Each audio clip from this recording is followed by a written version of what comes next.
All right, all right. What is up? So, let's see. This is like my second time trying to use Discord to record videos and kind of figure this out and make this work. Um, so, bear with me. If things get a little bit weird or if you can't hear me or whatever, let me know. Um, by the way, so this is sort of going to be the first meetup. We're going to call it a meetup.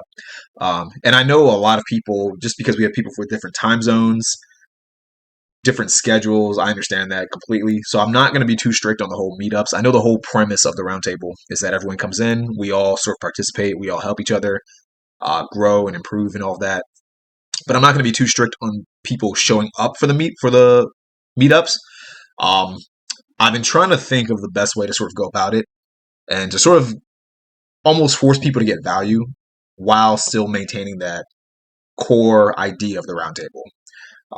I'm juggling a few ideas. If anyone has any other ideas, let me know.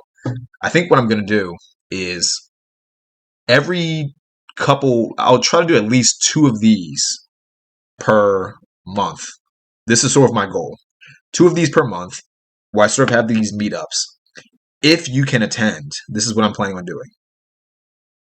I'm going to have a training, most likely at each meetup.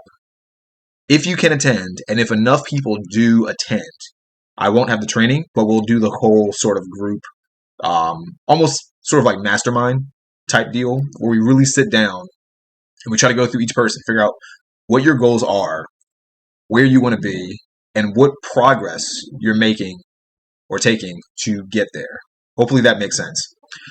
Just because I think that's the sort of core component of the roundtable. I think that's the thing that's going to give people the most value is everyone kind of sitting there and actually talking about what they're doing, how they're improving, what goals they have, and how they can get from point A to point B.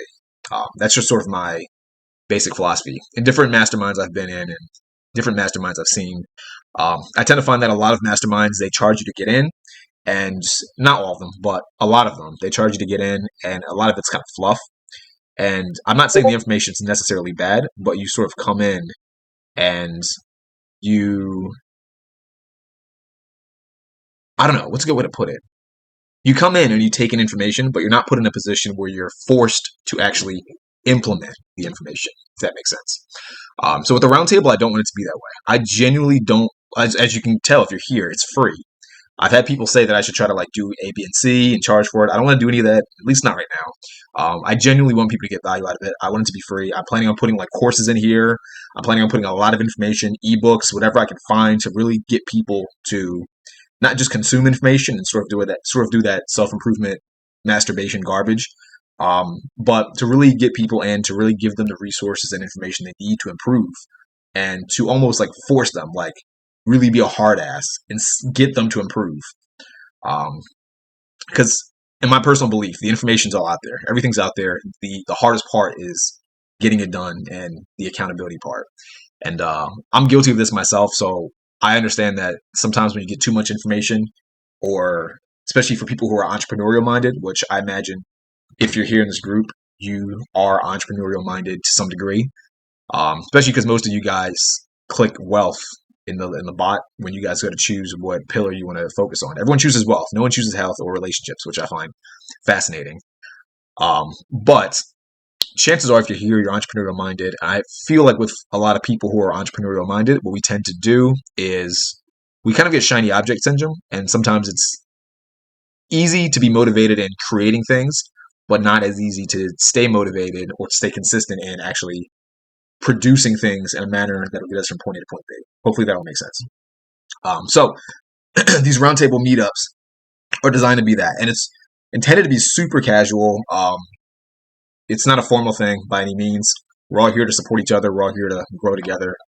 And yeah, and the one thing I do want to mention as well, before I kind of get into the training, and if anyone joins in, can do kind of the group session. I do still want to enforce some kind of method of excluding people. There's a good quote I like by P.T. Barnum. Anyone has ever heard of him? He is one of the kind of founders of Barnum and Bailey, the circus. I'm going to destroy the quote, so I'm going to paraphrase it. More or less, he sort of says, I don't want to be part of a group that everyone has access to. So basically, the more exclusive the group, the more worthwhile it is to be in it. I think that's true, and I personally want this group, the Roundtable, to be one of those groups where it's difficult to get in and it's very easy to get excluded. Um, I've said it before in different videos, but basically, I don't want people who are sort of bad apples. I truly think one bad apple spoils the bunch. I think if people come in and they're negative, they're not contributing, they're just kind of being in the background, consuming or trying to benefit, but not actually participate and help other people. It sets a precedent that everyone can sort of just consume and not participate and not help each other. So I don't want that to be this group. I want everyone to be a part of it, everyone to be participating, and everyone to be helping each other. My goal is that if you're in the roundtable, your core mindset is, one, I want to improve.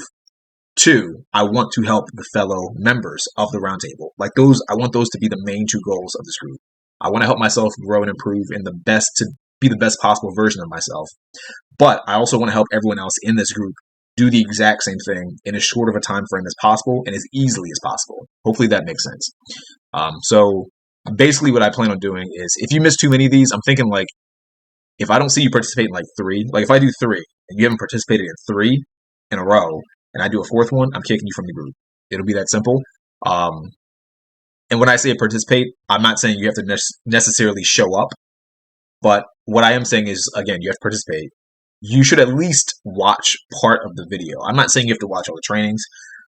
I would say the most you could do is if no one joins the group session, then at least, watch the training and just say that you watched it. At least participate in that way. Like, just show that you're actively trying to learn something. Or even if you disagree, just actively participate. So that'll be one way to kind of figure out who should be excluded and removed from the group. I would say the second way, and this is the more beneficial way, and this is what I hope happens, is if you miss the group sort of almost accountabilities, kind of like coaching session, the mastermind session, even if you miss it, watch it. And if someone in that session came up with, say, a goal, and maybe we sort of brainstorm ways that they could accomplish the goal, but you think you have something to contribute, maybe something more direct, then do so. Do it publicly too, by the way, because if you do it publicly, other people might need that help as well. And if you have suggestions, they might also benefit from your suggestions. Real quick, for example, let's just say you're starting a dropshipping business. And let's say during the group session, you say, hey, I'm starting a dropshipping business, but I don't know exactly where to start. I don't know how to find products. I don't know how to even start this business. Should I form an LLC? Should I just get products? What should I do?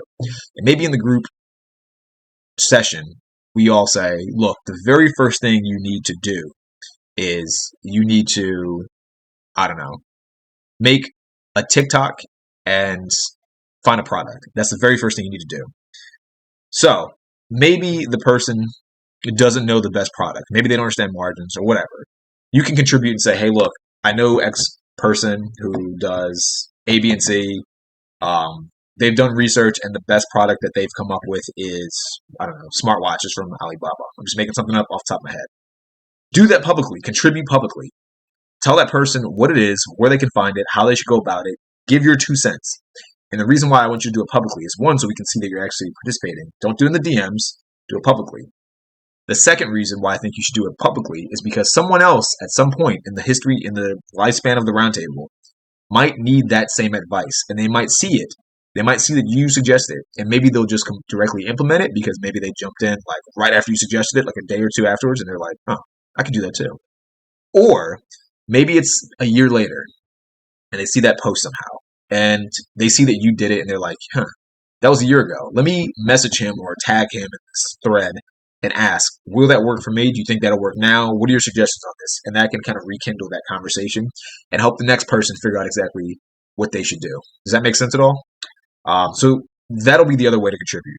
And again, if I don't see people doing that too much, I'm just going to kick people. I don't want this to be a group full of people. This is not my goal to have millions of people here or even hundreds. My goal is to have a handful of people, or a few handful. The number is not what's important. What is important is that everyone's sort of participating, everyone's growing, everyone's contributing, and everyone's being sort of a cohesive group where we all benefit together. Hopefully that all makes sense. I don't want to ramble too much about that. I did sort of want to give that introduction before I kind of get into the training and maybe the group session if people do hop on. And by the way, if you see me get up and stuff like that, it's because it's super casual. I'm chewing gum right now, but we're spit out in a second because it's kind of getting to that point where it's getting all liquidated. Ah.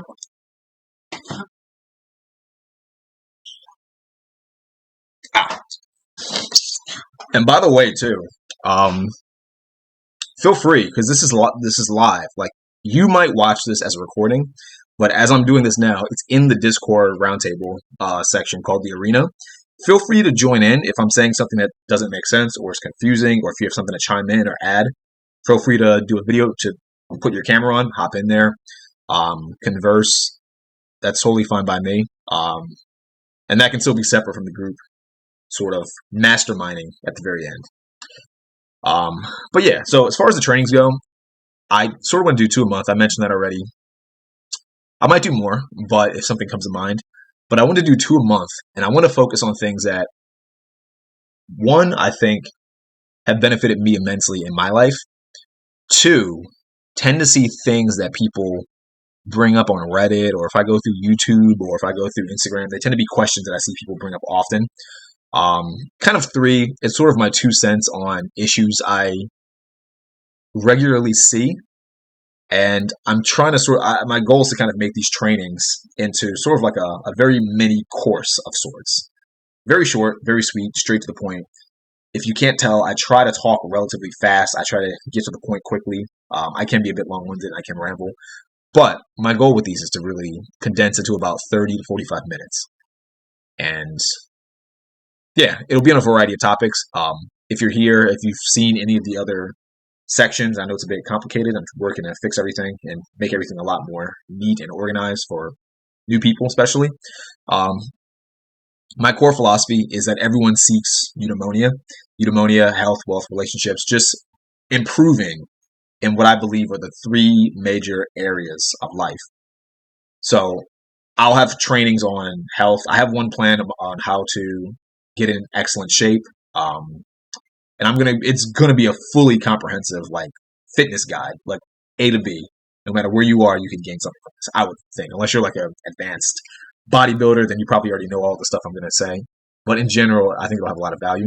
I want to talk about stuff like finances, like how money works, how the banks work in America. I can't speak for other countries. I don't live there.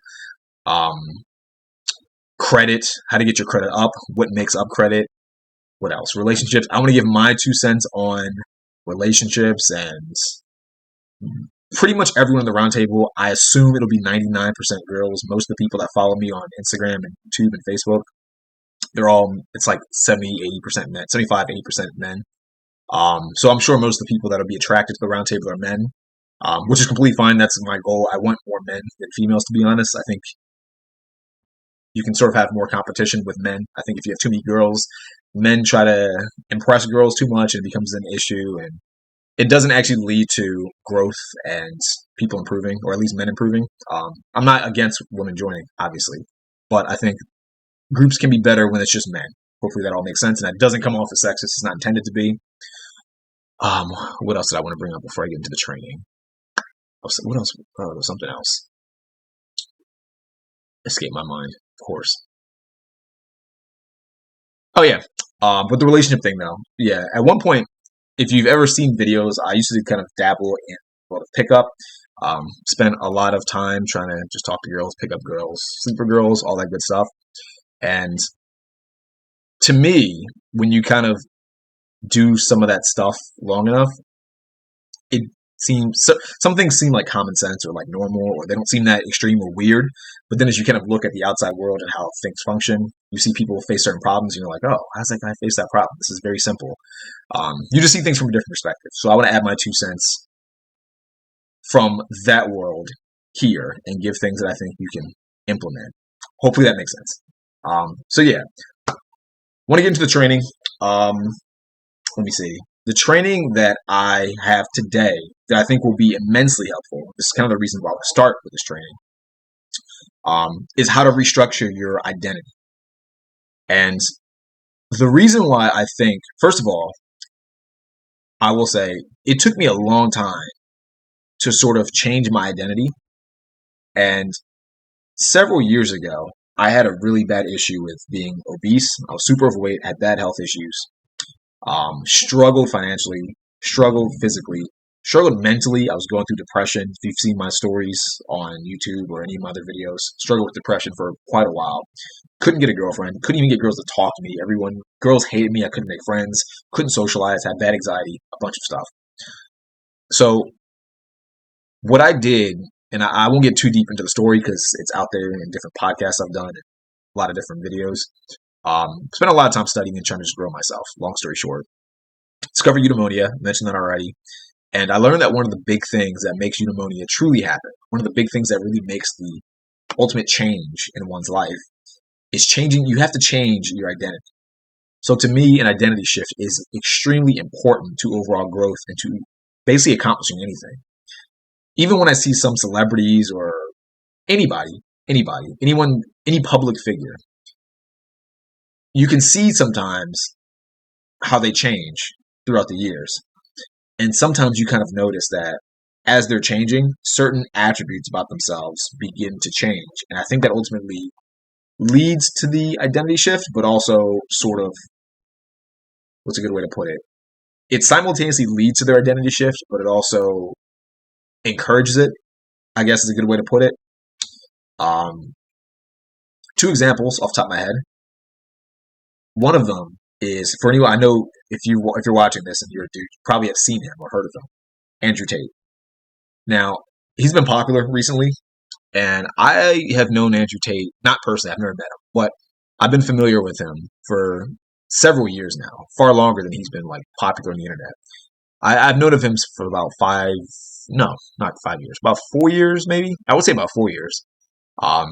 Back when he had hair, and he wasn't nearly as popular. He's popular on Twitter. He had a couple like maybe 20,000 followers on Twitter. I think YouTube he had about like 8,000 subscribers.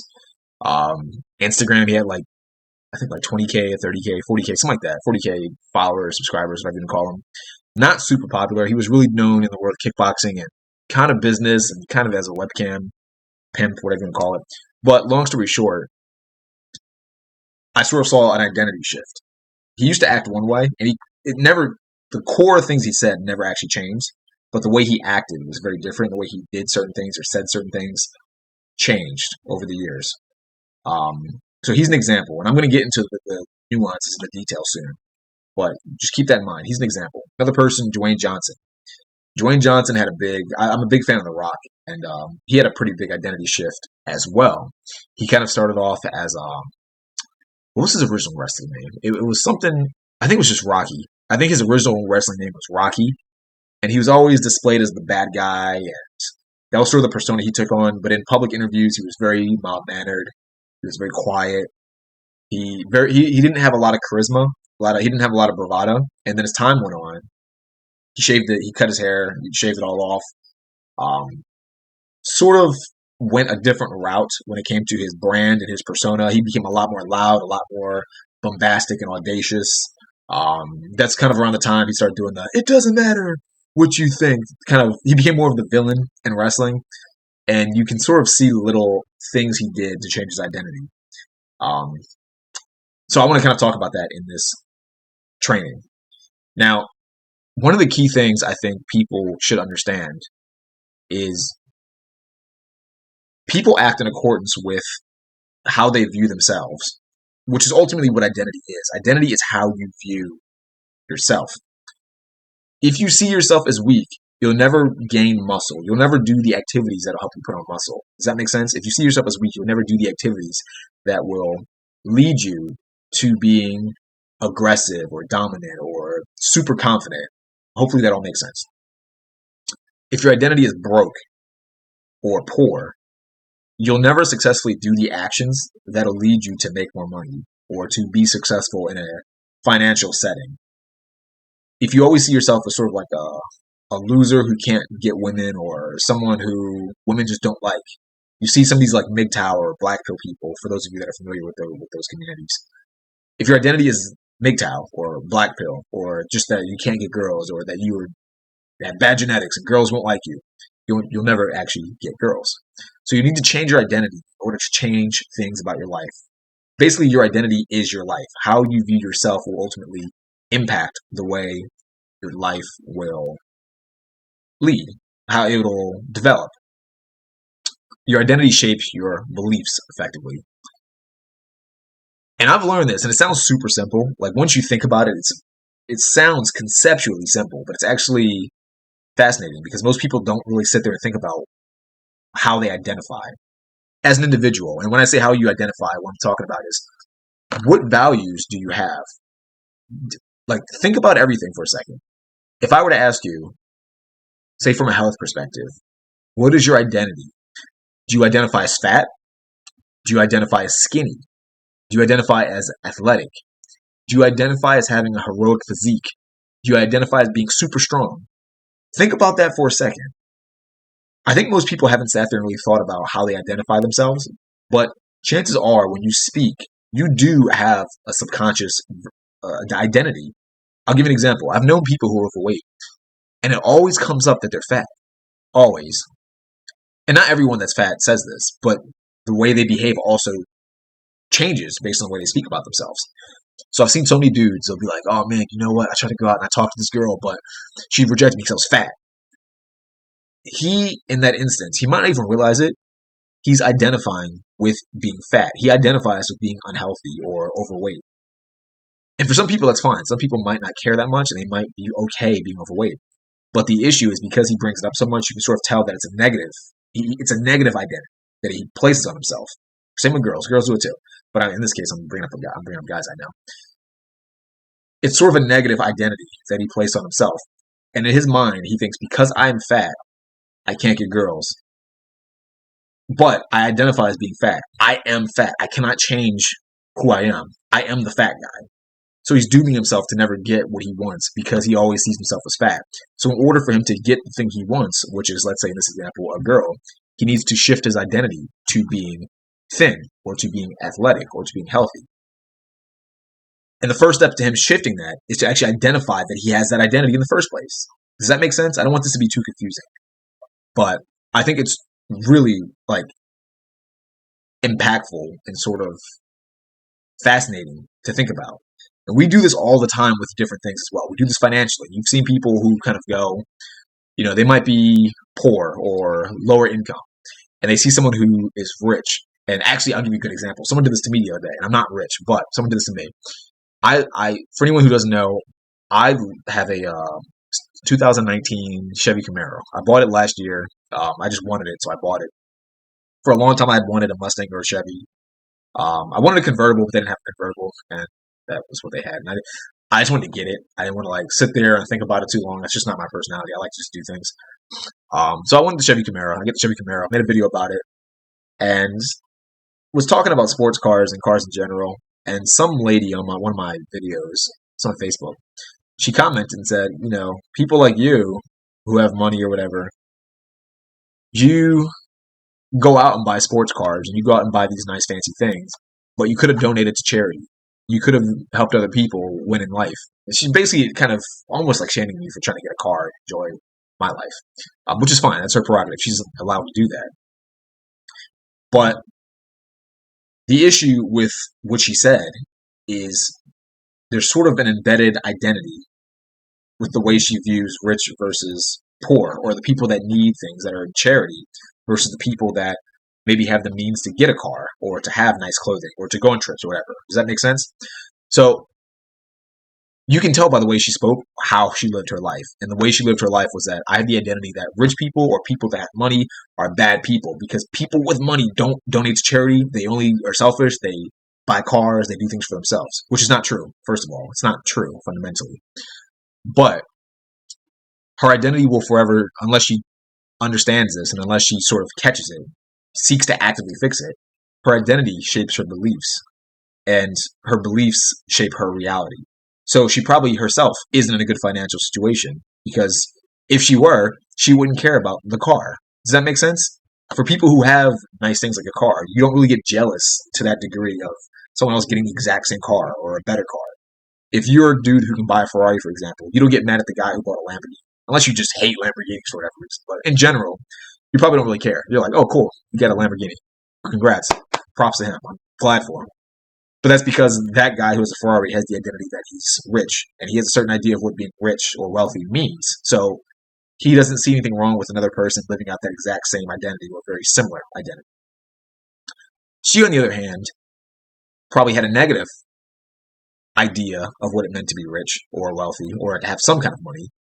Um, and she also had an idea of what her identity is based on whatever her financial situation is or based on whatever her socioeconomic status is.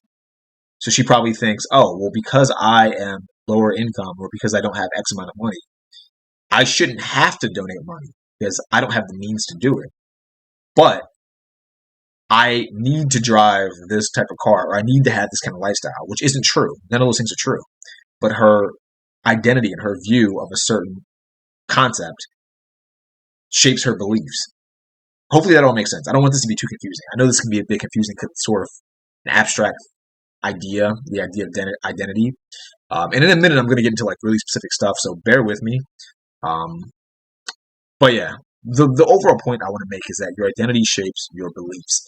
And so in order for you to change the way you live your life for the hopefully for the better, you need to first think about what you identify as, how your identity is subconsciously, how you identify subconsciously, and then you need to actively try to change it. And real quick, because I have a bunch of notes here, one thing I want to bring up is the idea of vision boards. I bring up vision boards because I've struggled for years to figure out if vision boards truly work or if they're bullshit. And to be honest, I don't quite know. I do have a vision board. I have one.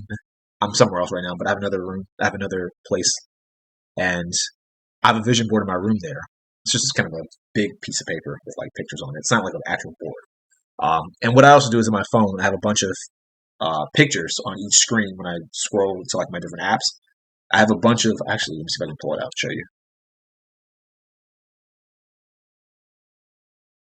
So, I don't know if you can kind of see it because it's a bit of a glare, but I have like a little slideshow thing. And what it does, and every screen has a different slideshow.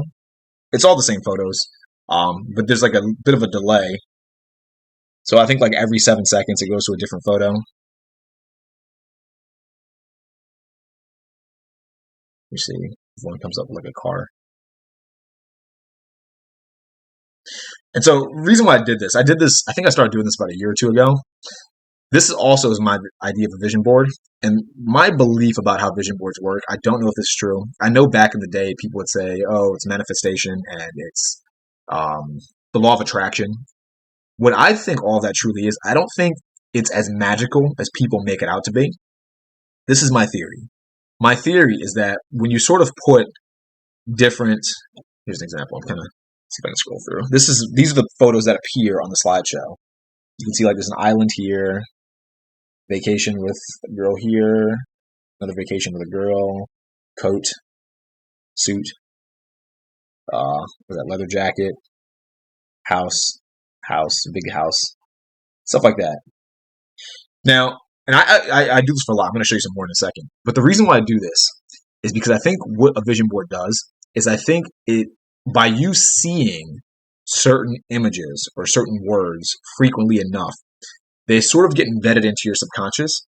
And as they're in your subconscious, you think about them. And this is not active. This is like you just sitting there daydreaming. You kind of think about, oh, that house. You're like, oh yeah, I wish I had a big house.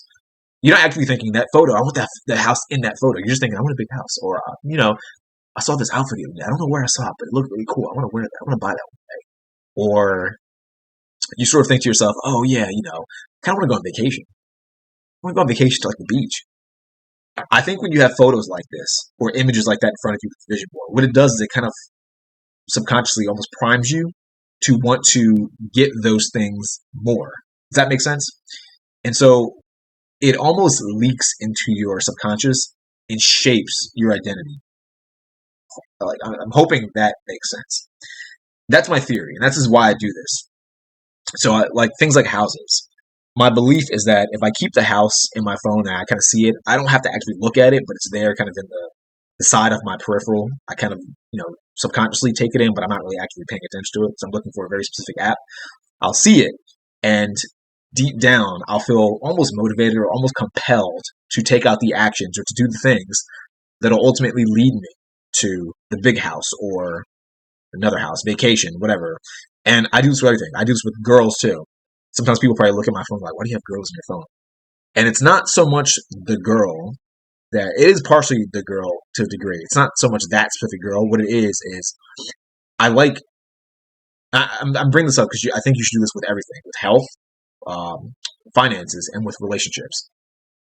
There's certain types of things I like in a girl, like the way she dresses, and this helps me screen for girls. Does that make sense? I have a girlfriend now, but in general, it helps me screen for girls, and helps me kind of keep in mind, okay, the kind of person that I would be attracted to would wear these types of things, and that ultimately shapes my identity too, because I'm subconsciously taking in the clothing that she's wearing. I'm trying to adjust my clothing to match what I think she would want someone, it's almost kind of like if you want to date a fit girl, it helps for you to be fit yourself. Does that make sense? So by you becoming more fit, you understand that, oh, the more in shape I am, the higher chances that a girl who's also in shape will want to date me. Does that make sense at all? So that's why I do this. And I encourage people to do this as well. Same with this. And this is funny because I put a lot of pictures of guys with suits in my phone. And the other day, funny enough, like a month or two ago, for whatever reason, I was sitting there. I was like, damn, I want to wear suits again. I just want to wear suits. And I'm sure this is the reason why. This is probably the reason why, because subconsciously, in my head, I'm seeing myself wearing suits and thinking, oh, that probably looks good. I'm really picturing myself on this guy's body with that suit and with that look.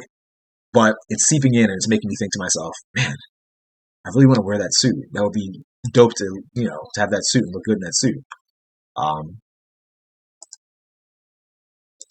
Sorry about that. I'm just checking something. Oh, my Discord went away. There we go. So that's my recommendation. I do think a vision board is valuable. I don't think it's magic or any woo stuff or super hardcore law of attraction things like people say. I think really what it does is it subconsciously almost compels you to act in a manner that leads you to the things that you put on your vision board. So basically, it's changing your identity from the inside out. Now, one thing that really made this whole idea of identity truly click for me, and if you haven't read this book, I highly recommend you read it, or at the very least, what I do sometimes, I don't like reading for books that much anymore because they're so time consuming. What I like to do is I like to go on YouTube. There's two resources. One, YouTube. Just type in the book and find summaries. And so many people, so many channels have like summaries of different books, and they get straight to the point.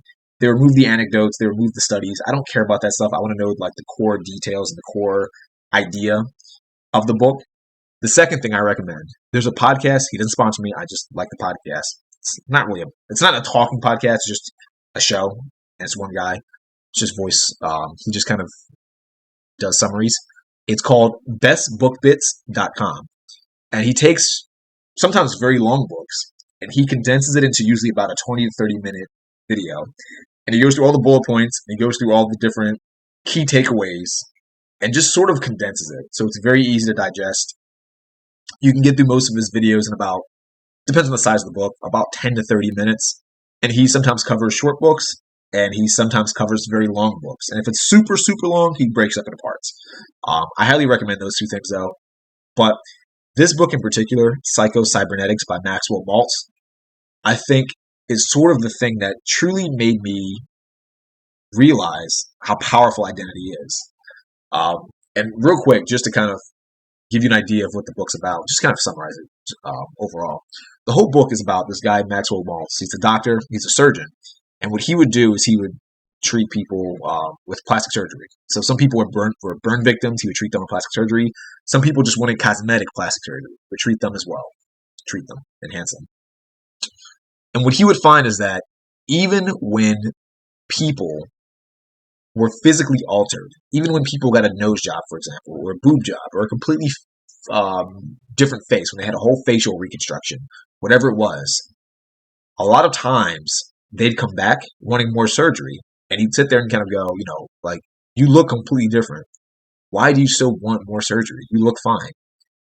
And he realized that a lot of the people, while they changed physically, their internal identity did not change. So subconsciously, they still saw themselves as, say, the fat kid.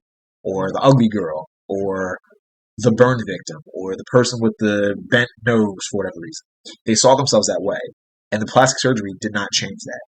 Does that make sense at all? So their identity never shifted. Subconsciously, their identity never shifted. They did the work on the outside, but not on the inside. So because of that, no matter what they changed on the outside, their internal reality of themselves was still the driving force. Does that make sense? When they looked in the mirror, they saw truly who they saw themselves as subconsciously rather than externally. Let that sink in. Like, hopefully that all made sense, but let that sink in for a second. People would get plastic surgery and not look any different.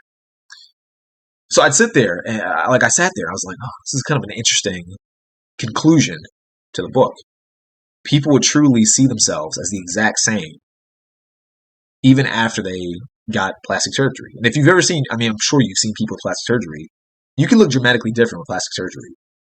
I mean, a lot of people sometimes look pretty hideous once they get the plastic surgery, especially when they get it too much. Um, but like, even on a low level, even like, I think it's called a rhinoplasty, you get like a nose job. It's a nose job. You get like a nose job. That alone will make your face look very different. You get like I've seen some girls, they get like certain fat taken out of their cheeks, and it makes their cheekbones like higher. And it kind of gives that like sunken look to their face so they have more pronounced cheekbones. That alone will make you look dramatically different. So it's insane what people do to look different. And it's easy to spot on the outside because it's so dramatic, but just think that they still see themselves as the old version of themselves. So I found that fascinating. Highly recommend checking out that book. I think it's a great book. Do the summary. I think I just basically explained the whole concept of the book. But if you want to, learn more about it, go check it out. But yeah, back to the identity thing. It made me think about when I was in college. I went through a whole phase where I tried to get into bodybuilding, and I had a very similar issue where, just to kind of take it back, when I was growing up, I had health issues. I had really bad asthma and allergies, and even running was very difficult for me. I would have like weird asthma attacks. I couldn't breathe very well. I just really had bad breathing, and they gave me these steroids. And the issue with the steroids is that it made me just fat, made me gain weight super quick. So like, I think when I was like 9 or 10, whatever like that, I gained a fuck ton of weight, like a lot. I was literally obese. And it wasn't like like right now I'm trying to gain weight because I'm working out. So I have like a bit of a gut, but I would say I don't look fat. My face is a bit more round than normal, but it's not like fat. Does that make sense? But when I was young, I was fat. Like literally, I would take a picture. You could take a picture. I wish I had photos. I think I deleted most of those photos to change my identity. But um, I would. You could see a photo of me, and I wouldn't even look the same. Like if you saw me then compared to now, I didn't look the same at all. I was super overweight, had a huge gut, the man boobs, everything. Struggled like doing push-ups, struggled to like work out, all that. And even when I remember this, even when I started working out in college and taking like fitness more seriously, I lost a lot of weight um, to the point where I had six-pack abs. And every couple years I'll bulk up and lose weight, so I usually get six-pack abs like every 2 years or so. I did that, and I remember the first couple times I got like thinner. Everyone was like, dude, you're in great shape. Oh my God, man, how much do you bench? You get the guys who are like asking how much you bench, how much you lift. Girls were noticing it. They're like, oh my God, you look really great. You're in much better shape. But I would see myself still as the fat guy. Like I'd literally go out to the beach or I'd go out to like public pools in college or anywhere if I'm like around people and I wouldn't take my shirt off. I was that guy because I was so embarrassed about the way I looked, even though I was in shape. In my mind, I still saw myself as having like the man boobs and the gut, and just being fat. So for a long time, it was very difficult for me to fully get out of that mindset of accepting that I don't look the way today, or at least at that time. I didn't look obese anymore. I didn't look fat anymore. I had changed and I had developed myself and I had, gotten in better shape. But internally, my identity wouldn't allow me to see myself as anything different than that fat kid because it used to bother me a lot. I would get like picked on and made fun of. I was in Boy Scouts and you try to do like push-ups with the other boys and you can't do any of them and they're all cranking out like 50 because they're all like 80 pounds. Like as a, you're like a freshman. Everyone's like 80 pounds as a freshman in high school. So you're relatively strong. But yeah, so that's kind of an example of how your self-identity plays a role in the way you perceive yourself and the actions that you take in life. Um, Scroll down. I have some notes here. So, some things to implement. These are things I think will help you. These are things that have helped me. Um, People I've helped. It helps. It helped them, and I think it'll help you too. And if you need any more suggestions, of course, as always, let me know, and I'm glad to always help you. Um, First of all, I want to explain a quick concept to you called your shadow side, your dark side. I know it sounds a bit kooky. I know it sounds a bit weird, but I truly think that within every human, there's sort of a dark side or a shadow side. And real quick, what I think that shadow side is, it's the inner version of yourself that you truly want to be, but you're afraid to actually become because society may shun you for that person. Does that make sense at all? And I tend to find that a lot of people gravitate towards celebrities or athletes or public figures that sort of have embraced their version of their shadow side. And when I say their version, I'm saying you, the celebrity you like the most, probably, or even character in a movie or something like that, they embrace your shadow side. So they basically are your shadow side, or at least as close to it as you've seen.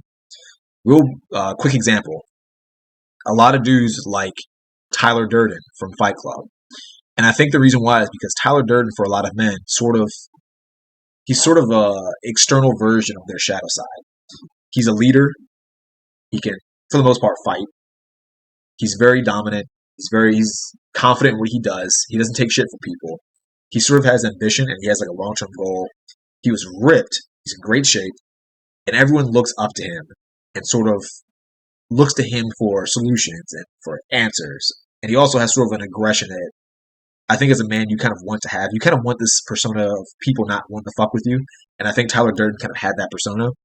And I feel like, especially, maybe not when you get older as much, but at least when you're a teenager and in your early 20s, Tyler Durden, I think, is people's shadow side. A lot of young men, at least. I think the same is true of like Andrew Tate. I think Andrew Tate is a lot of young men's shadow side. He kind of does and says and behaves in a way that I think people, especially at least young men, want to. He behaves in a way that men want to act and does things that men want to do. Lives a lifestyle that men want to live, but for whatever reason can't do or are too afraid to do. So to me, that's what the shadow side is. I think part of dealing with that shadow side is understanding that most people don't really care. You know, unless your shadow side is super criminal, like trying to kill people or do like super dangerous stuff. I would say in general, you know, most people aren't that concerned about what you do. Most people don't really pay that much attention to you. They're not that concerned about your life. So don't be afraid to embrace that shadow side at least a little bit. Kind of let it out every once in a while. Gradually over time, let it become more of you. And I'll explain how you can do that in just a second. But yeah, I think most people have that shadow side. I think it's good to sort of identify that you have a shadow side. Think about what that shadow side embodies and encompasses, and to sort of act in a way that lets that shadow side out when it's necessary and appropriate. That's a huge thing to keep in mind. You don't want to be that guy who just lashes out, who takes things to the extreme 100% of the time. You need to sort of be a chameleon of sorts and kind of put things out when it's necessary and suppress things when it's unnecessary to have it out.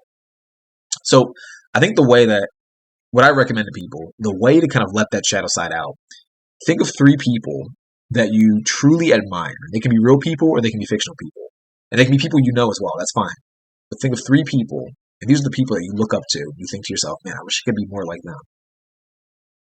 These are the people that you find yourself gravitating toward often. Maybe it's a podcast host, and you watch their podcasts all the time religiously.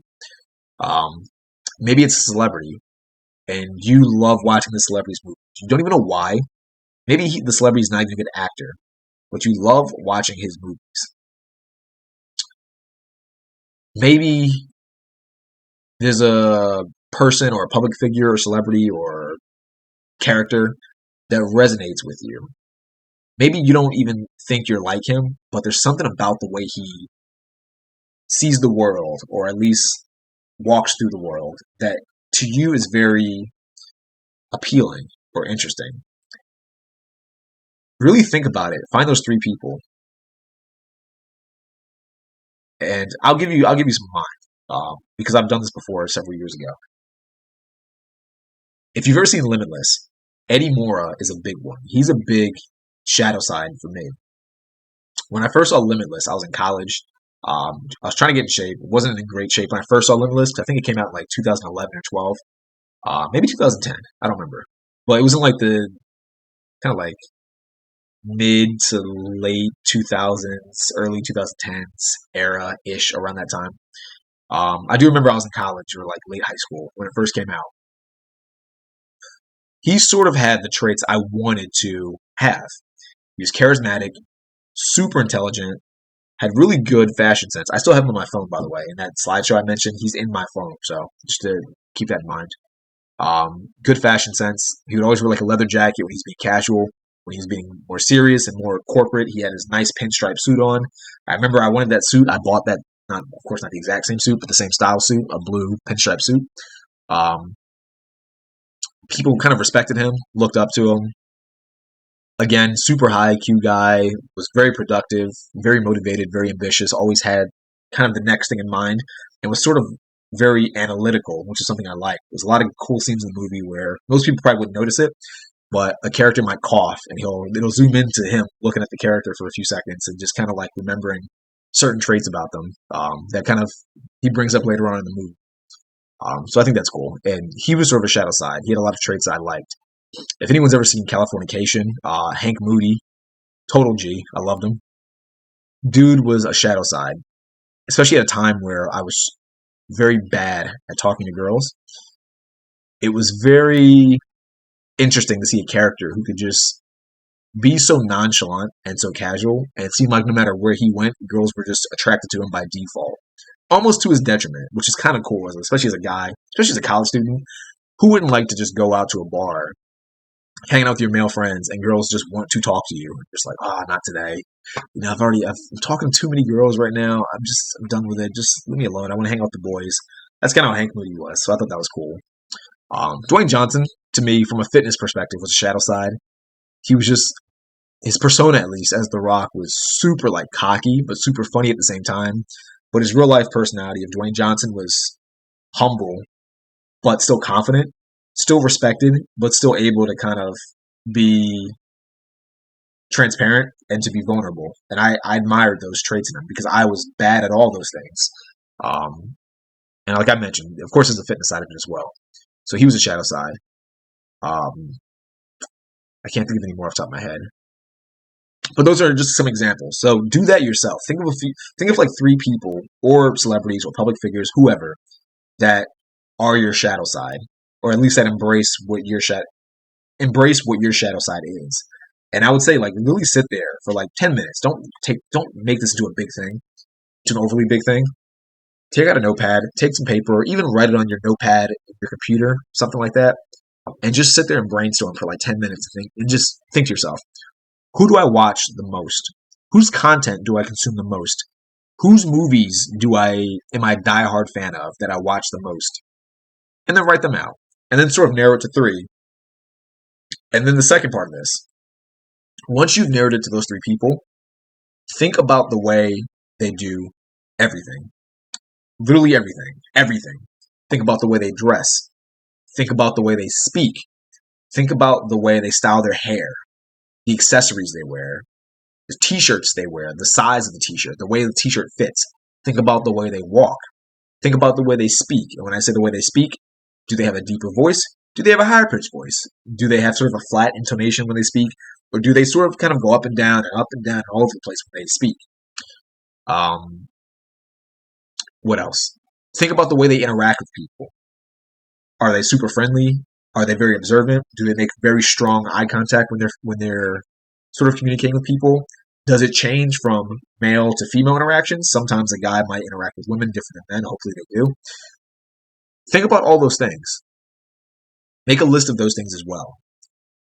And then, once you sort of do that, the next step is to mimic all the things that you like the most from each person. So, for example, I'll give you a quick example. I used to do this. Whenever I was going out, whenever I was trying to pick up, I would go out, and I loved Hank Moody, and as I mentioned earlier, and I would watch some episodes and try to like keep in mind some of the things he says, or at least the way he says it, and I would go out and really try it. I would really try it on like different girls or even different men, not like in a weird sexual way, but like the way he spoke, I would try to emulate it and just almost internally feel like I am Hank Moody and think about how would he say this? How would he do this? So you do the exact same thing. You go out and you mimic the person that you're most interested in, the one that's your shadow side. Those three people you should have listed. Um, and this is one thing I always recommend to people. One of the easiest ways to sort of change your identity is to change your clothing. I'm a huge believer that the way you dress really signals the way you view yourself. I've never found this to be incorrect. I've never found this to prove me wrong. You can almost, and this is, I mean, I'm sure this isn't 100% true. Maybe there are outliers. I haven't found one yet, to be honest. Think next time you interact with people, say tomorrow, you meet 10 different people, you interact with 10 different people, or in general, just say the next 10 people you interact with. Think about, look at the way they dress, and then see if it matches. See, and then notice how they view themselves and how they sort of interact with the world around them.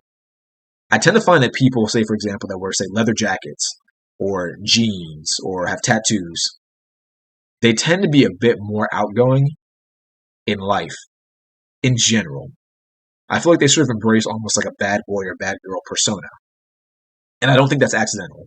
Very rarely have I ever seen a guy or a girl who is super shy, who is super insecure, who is super quiet. And when I say quiet, I mean like in a ultimate introverted way. Rarely have I seen someone have those sort of behaviors or sort of those um yeah, just let's just say behaviors. Um Rarely have I ever seen that and seen them also be people that wear like leather jackets or stuff like that. Um Another example. I tend to find that people, specifically men, who wear say polos and like khakis a lot, they tend to have very, what's the word for it? They're not super extroverted and they tend to not be super outgoing with things in general in life. They're a bit more conservative.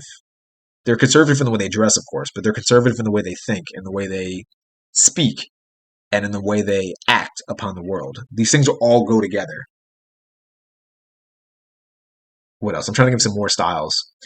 Sometimes you see people who sort of wear very wild clothing. Sometimes the colors don't match.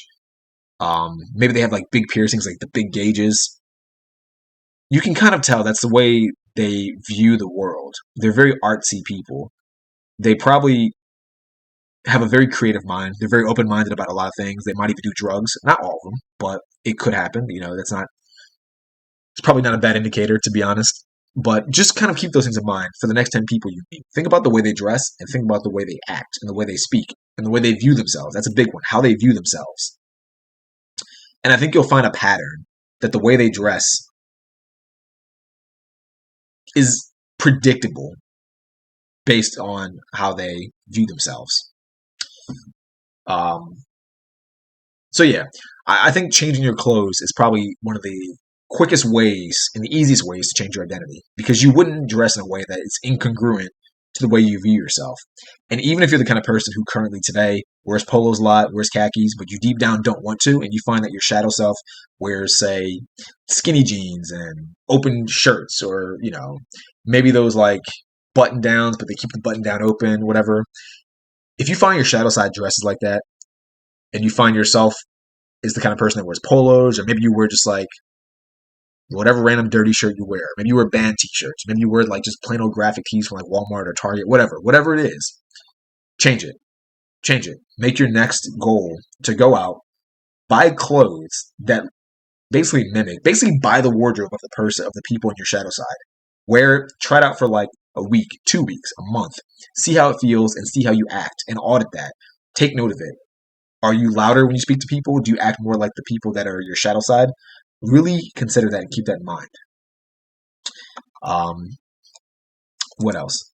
Even things like walking. Walking is a big one because I think the way you walk says a lot about I'm not gonna say it says a lot about your personality, but I think walking has a lot to do with presence. And I think when you walk a certain way and have a certain presence, it sort of leads to people seeing you a certain way, if that makes sense. For example, if you walk kind of super reserved and super like close body language, people are probably going to be a bit more timid towards you. They're probably not going to open up to you as much. They might not even talk to you because they might think you're too shy. On the other hand, if you kind of come in with like very open body language, you look very confident, you walk into a room kind of giving everyone eye contact, I think people are a lot more likely to open up to you. They might say hi to you. They might want to get your attention and talk to you. So hopefully that all makes sense. Um, but yeah, that's pretty much the training. I don't want to ramble on too long or make it too overly overly long.